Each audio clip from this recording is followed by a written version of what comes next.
1977 সালের 21 April general Ziaur Rahman রাষ্ট্রপতির দায়িত্ব গ্রহণ করেন। রাষ্ট্রপতির স্ত্রী হিসেবে বেগম খালেদা জিয়া তখনও দেশের মানুষের কাছে প্রায় অপরিচিত এক নাম। ফার্স্ট লেডি হয়েও তিনি আলাদা কোনো আলোয় নিজেকে তুলে ধরেননি, বরং একজন সাধারণ বাংলাদেশি গৃহবধূর মতোই ছিল তার জীবনযাপন, সরল, সংযত ও নীরব। রাষ্ট্রীয় কোনো আনুষ্ঠানিকতা ছাড়া তাকে খুব কমই জনসম্মুখে দেখা যেত। তার দিনের বড় অংশ জুড়ে থাকত দুই পুত্র তারেক রহমান পিনো ও আরাফাত রহমান কোকোকে ঘিরে। সন্তানদের লালন পালনই ছিল তার জীবনের প্রধান দায়িত্ব।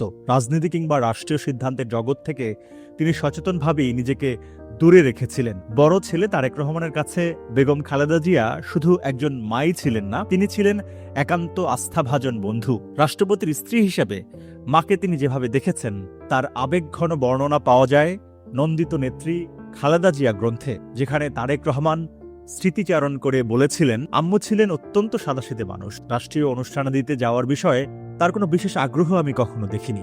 আমাদের দুই ভাইকে দেখাশোনা করেই কেটে যেত তার দিন। স্কুলে পাঠানো, খাওয়ানো, পড়াশোনার তদারকি সবকিছুই তিনি নিজ হাতে করতেন। প্রেসিডেন্ট হওয়ার আগ পর্যন্ত আমার আব্বু আম্মুর সঙ্গে একসঙ্গে বসে খেতাম। 1975 সালের পর সেই সুযোগ আর নিয়মিত ছিল না, তবে মাঝে মাঝে আব্বু দুপুরে বাসায় এলে আমরা একসঙ্গে খাবার খেতাম। তিনি আমাদের পড়াশোনার খোঁজ নিতেন আর আম্মু তখন তাকে জানাতেন আমরা দুষ্টামি করেছি কিনা। আব্বু আমাদের বলতেন যেন আমরা কোনোদিন আম্মুকে কষ্ট না দিই। সন্ধ্যার সময় আম্মু আব্বুর তাক থেকে বই নিয়ে পড়তেন, পাশাপাশি আমাদেরও পড়া দেখতেন। মাঝে মাঝে তিনি নিজে রান্না করতেন, আর না করলেও রান্নার পুরো বিষয়টি তদারকি রাখতেন। কখনো আমাদের জন্য নিজের হাতে সোয়েটার বুনেছেন। নিরাপত্তার কারণে আমরা খুব একটা কোথাও বেড়াতে যেতে পারতাম না, খালার বাসা ছাড়া। সাধারণ মানুষের মতোই চলাফেরা করতে আম্মু ও আব্বু স্বাচ্ছন্দ্য বোধ করতেন। আমাদের জন্য কোনোদিন জাঁকজমকপূর্ণ পোশাক কেনা হয়নি, আর আমরাও সে ধরনের কোনো বায়না ধরিনি।